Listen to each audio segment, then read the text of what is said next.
Representative Randolph.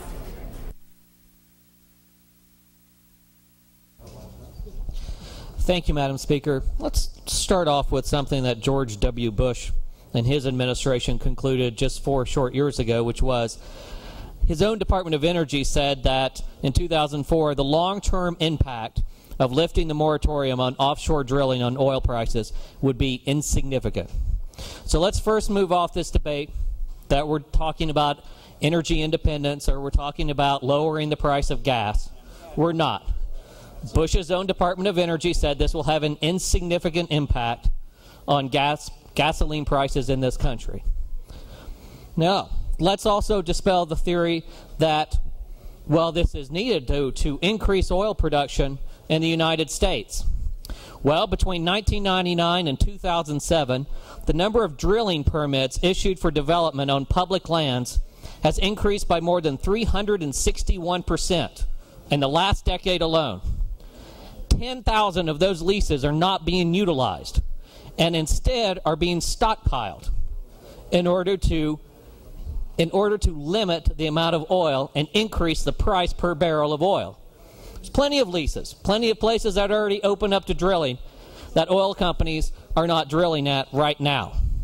The 68 million acres of leased but inactive federal land have the potential to produce an additional 4.8 million barrels of oil per day and 44.7 billion cubic feet of natural gas each day. That's already existing. Already existing land, already existing leases, already out there.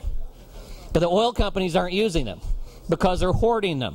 They're hoarding them to artificially inflate the price of oil. So this bill and this legislation's nothing more but opening up more areas to leases, not to lower gas prices, not to lower the price of oil, but to allow more hoarding of what they already have. So this will not lower gas prices. And this, let's just go ahead and presume. Let's presume for a second that we can drill safely within 3 miles of our beaches. We've heard a lot of arguments about that. I personally agree with those arguments. But let's go ahead and jump over that. Let's go to the next presumption. Well, what are they going to do when they get the oil 3 miles off our beaches? They're not going to ship it by pipeline 300 miles over to Louisiana or to Alabama or to Texas. They're going to want to come right here to Florida. They're going to want to put more pipelines here in Florida. They're going to want to do their oil refineries here in Florida. This is more than just about drilling off our shores. This is about what Florida's going to look like in the next 20 years. This doesn't matter about what Hurricane Katrina and Rita may or may not have done to oil rigs. What did they do to the oil storage in Louisiana? And they did a lot. And in the last decade, there's been millions and millions and millions of gallons of oil spilled in Louisiana and around these oil refineries and around the ships that bring that oil in and produce and take it out of the bay. So this is just more than what's going on in the ocean. And that's going to happen. And I wish I had been allowed to blow this up so that everyone can see this, but it's in front, and that's not a partisan thing. It's been a policy. I don't want to suggest that. But this is out in front of the Democratic caucus office if you'd like to see it. This is a different debate than what you've heard nationally about offshore oil drilling. And if you see this map, what we're talking about in this bill, it's talking about drilling within this green line, where no other state except Louisiana is drilling right now. And we can talk about tourism in Louisiana, but by the way, Louisiana has 15 public beaches. There's 15 public beaches in Pinellas County alone, if not more. There's 15 public beaches in Sarasota. There's 15 public beaches in Lee County alone. I don't know if anybody's been to a public beach in Louisiana. I haven't. I doubt very many have, because there's not a lot of them. And that's the one thing that Florida has, is its beaches and its tourism, and how much that is to the state of Florida. And now let's get to the energy independence. Well, we've got to produce more oil in this country. Well, first of all, we don't.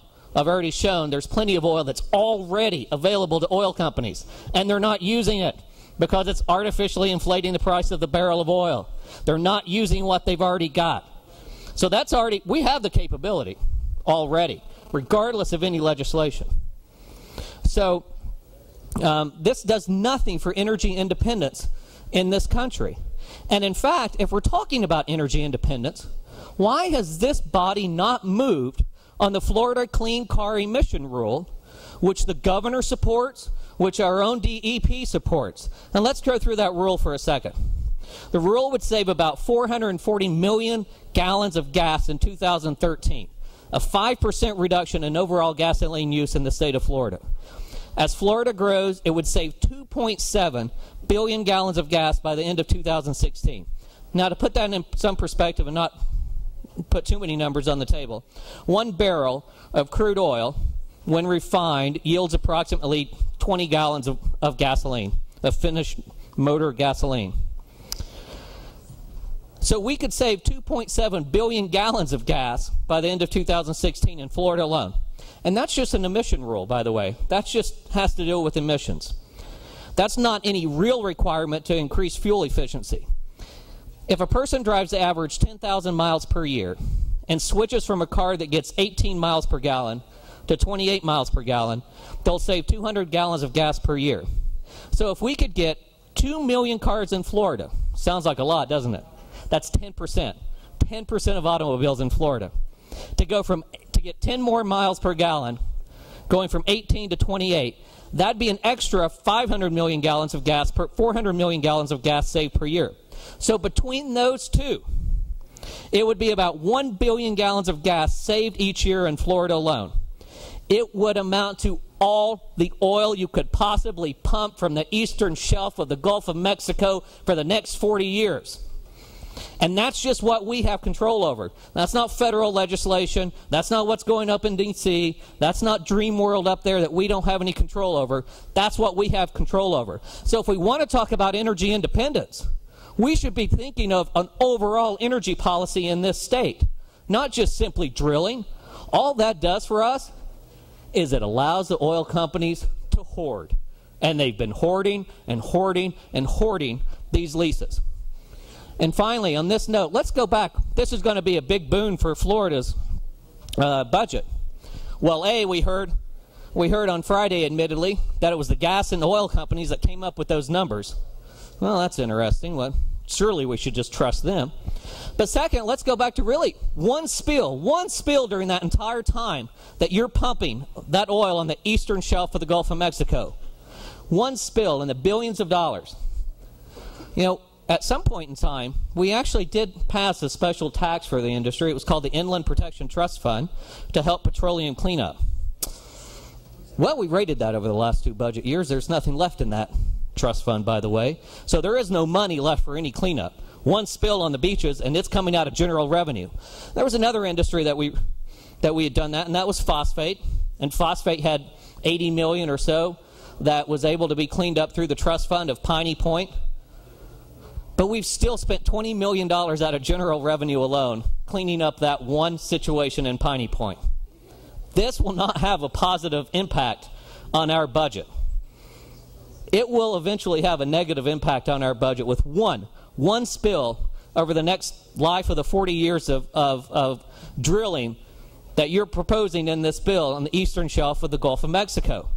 And instead, we could simply do it through efficiency. That's all we need to do. Have a real energy policy in this state. Let's talk about a real energy policy, not simply fossil fuel drilling. Thank you. Okay, Representative Ray Winkle-Vassallenta, in debate. Representative Ray Winkle-Vassallenta, you recognized?